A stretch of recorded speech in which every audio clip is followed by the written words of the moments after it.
lovely viewers. I'm so happy to see you guys again. Even though I can't see you, you can see me. I can't see you, which kind of sucks because I wish I could see you, but it is what it is. Who would have thought that I'd be back this soon making another video for you guys? I wanted to, but I didn't actually think that I'd get around to it because I know myself and I change my opinion on this subject fairly often, and a lot of subjects actually. I end up just not going through with things that I really think that I'm going to all the time. So that's basically what I anticipated happening, but not this time, guys. I am actually like going through with it, and I'm proud of myself for doing so because that is an accomplishment for me, and I should be proud of it, just like you should be proud of all of your accomplishments, no matter how big or small. Anyways, so today I'm going to be making a video that's a little bit different than the normal type of video that I make for you guys. And this video is going to be on cognitive distortions and thinking errors, which I know that sounds like a lot, and it is a lot, so I'm going to be breaking this video into two parts. Also, it might just be easier for you guys to retain all of the information if it's not like information after more information and so on. We learned a lot about cognitive distortions. It's a difficult word to say. Cognitive distortions and thinking errors in treatment, and they really fascinated me a lot. I just really was intrigued by them, and we learned about them so often. I don't think that we learned about anything more than we learned about that. So I've gained a lot of knowledge on it, and I benefited from it a lot. So I figured, why not share it with you guys? You guys might be able to benefit from it too. And I'm going to just be kind of going over what they are and how you can better deal with them when they present themselves in your life. So let's get into it. Also, really quick, it might be helpful to take notes. It's never really occurred to me before to like bring up that suggestion, but I am going to be sharing a lot of information, so it might be helpful for you in the future to like have that to refer back to.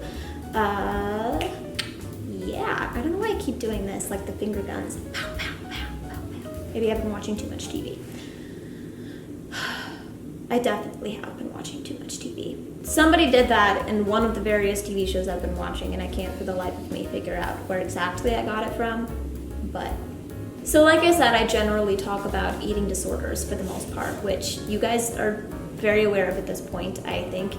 And this topic, it can definitely coincide with eating disorders, but it more so applies to just like the vast majority of people that have issues with mental health of any kind. But again, they can definitely have a huge impact on eating disorders, and they can just make them a lot worse, and kind of figuring out how to better manage these thinking errors might help a lot in your recovery.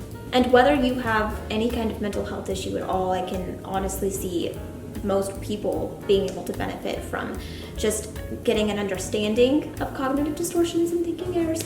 I think I've said that term enough, so becoming aware of which thoughts you're having and how often you're having them can definitely like be very helpful to your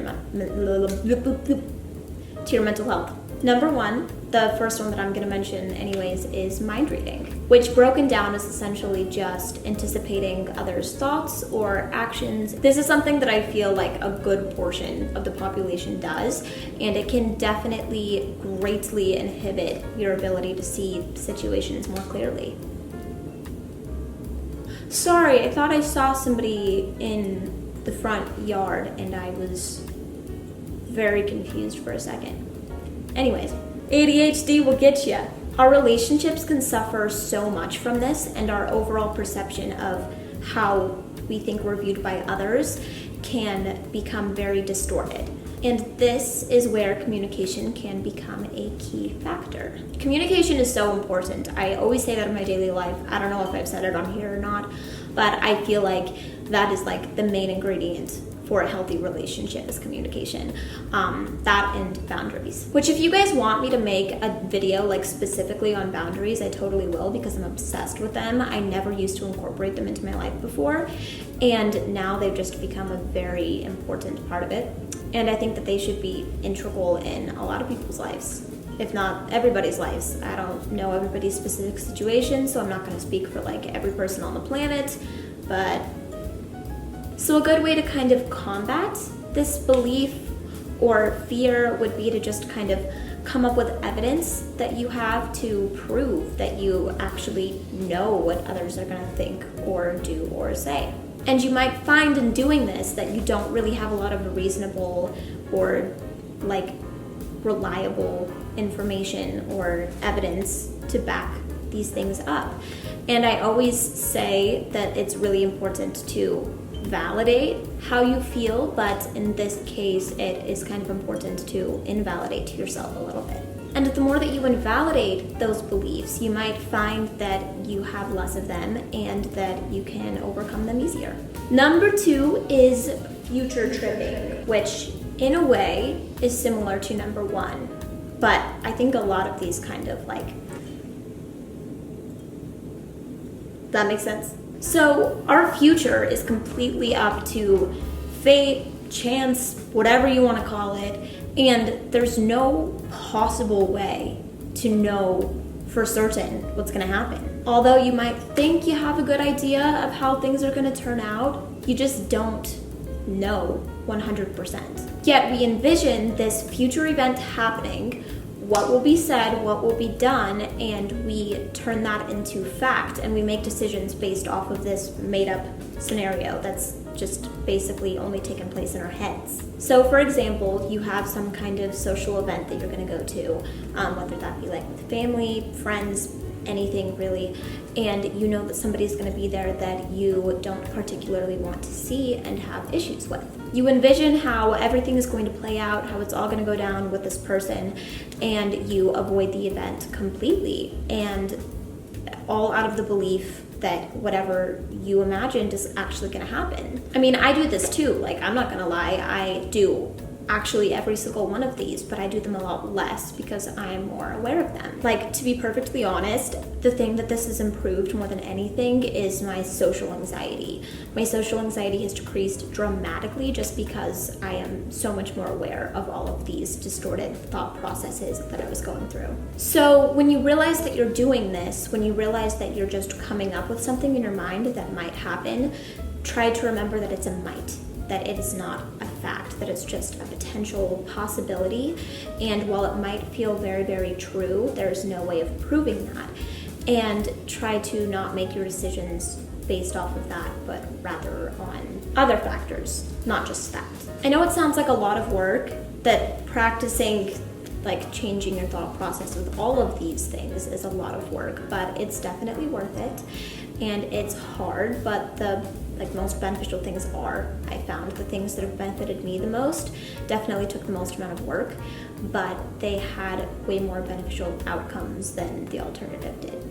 So, and it wasn't any harder than going through all of that social anxiety and everything else that I was going through. It was just hard in a different way. Number 3 is black and white thinking, and this can also be called all or nothing thinking. And I have talked about it several times on my YouTube channel before, but I've never mentioned that it's a cognitive distortion or a thinking error. I don't know if there's a difference between the two. Let me know if you know that, because I've always heard them referred to as the same thing, but I don't know for sure. I'm not like an educated professional. I'm just somebody that went to treatment and sat in very long groups every day for months. So I have knowledge based off of that, but I don't have knowledge based off of like schooling or anything else. So the more that I think about black and white thinking, I have realized that it plays such a large role in my life in so many more ways than I even thought possible.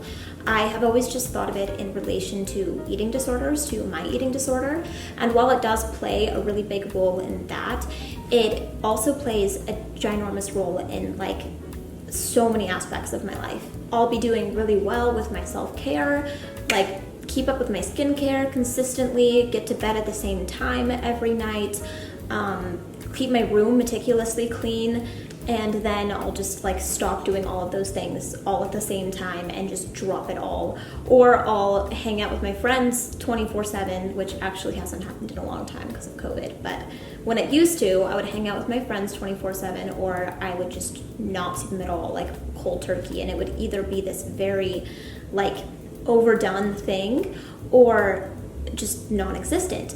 And those are just a couple of examples, but that was happening in, like, I swear, every aspect of my life.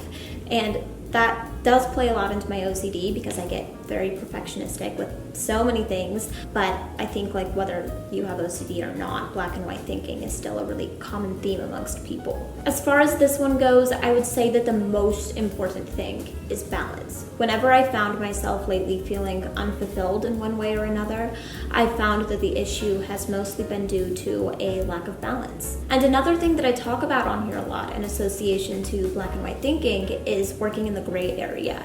And that's essentially finding balance, just finding a middle ground. If you take one thing out of this video and incorporate it into your daily life, I would love for it to be this, because in my opinion, it's just the most important thing. Number 4 is discounting the positive. And I'm gonna start off by posing this one more as a question, which is, how often do you think about all of the negative things that people have said to you in your life, or the negative things that have occurred?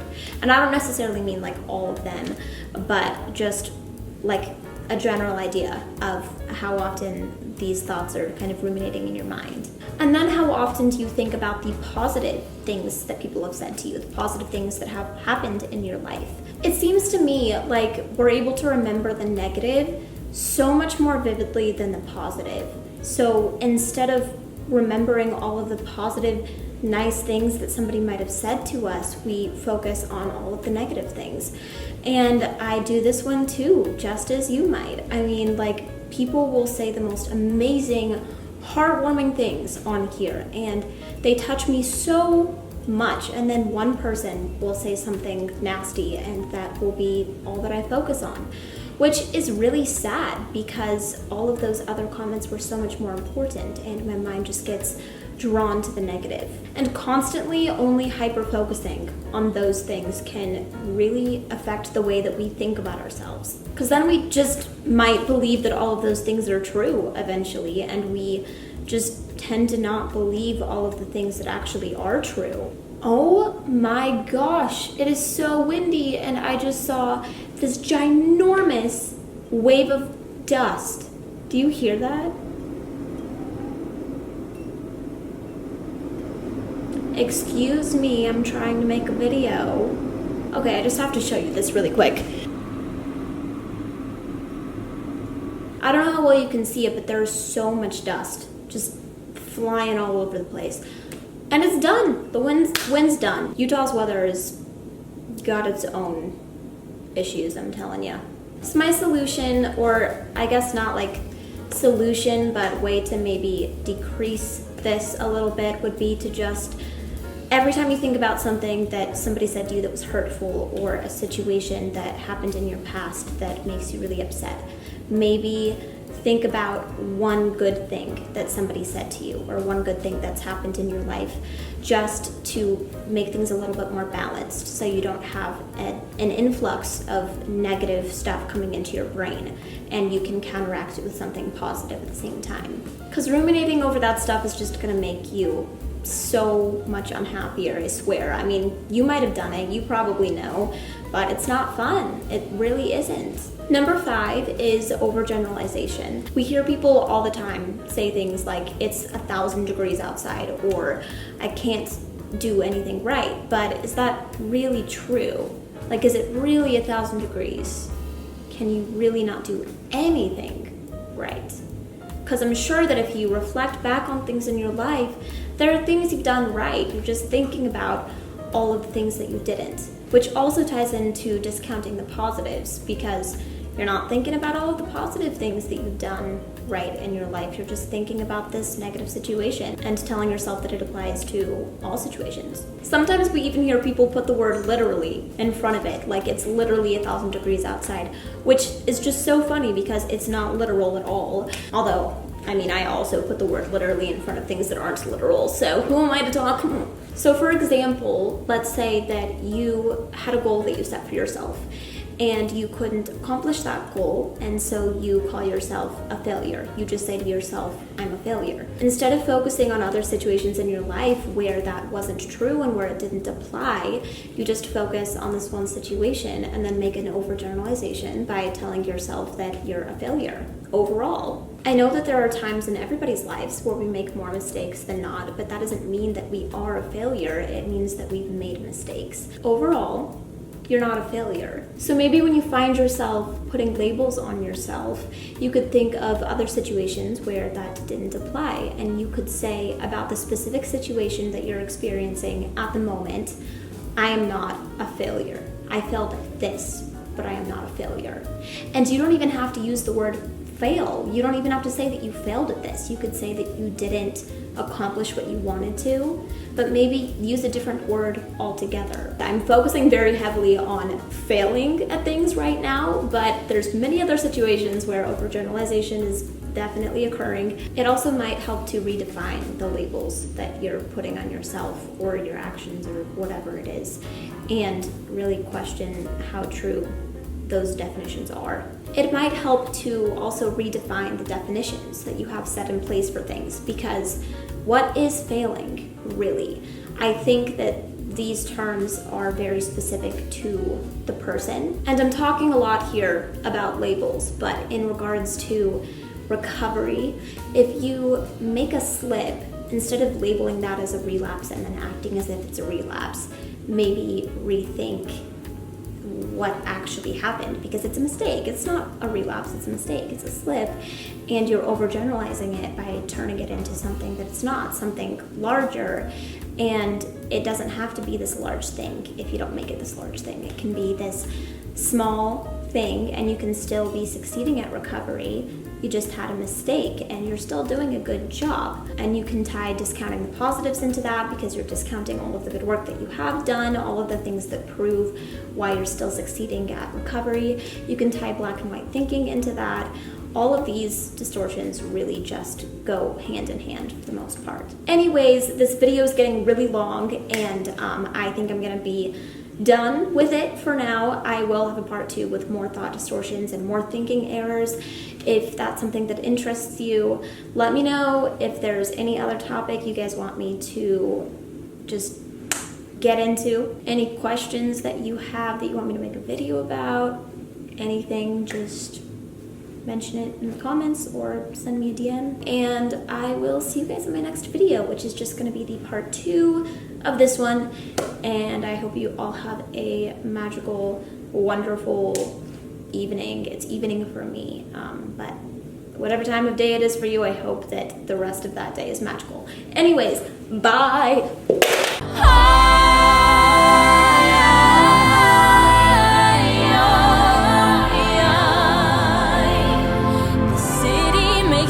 Feel alive and